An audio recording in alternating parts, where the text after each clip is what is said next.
Hello guys and welcome back to GhostTech. Today we will learn how to mute and detach audio from a video on Filmora. So, after we uploaded a sample video with sound, let's drag it to timeline.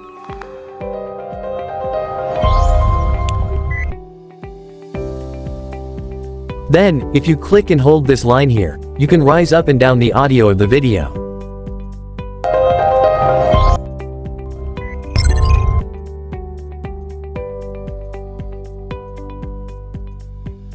To mute the video, right-click and then click Mute.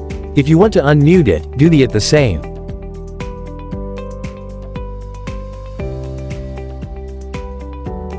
If you want to detach the audio from the video, right-click and click Detach Audio.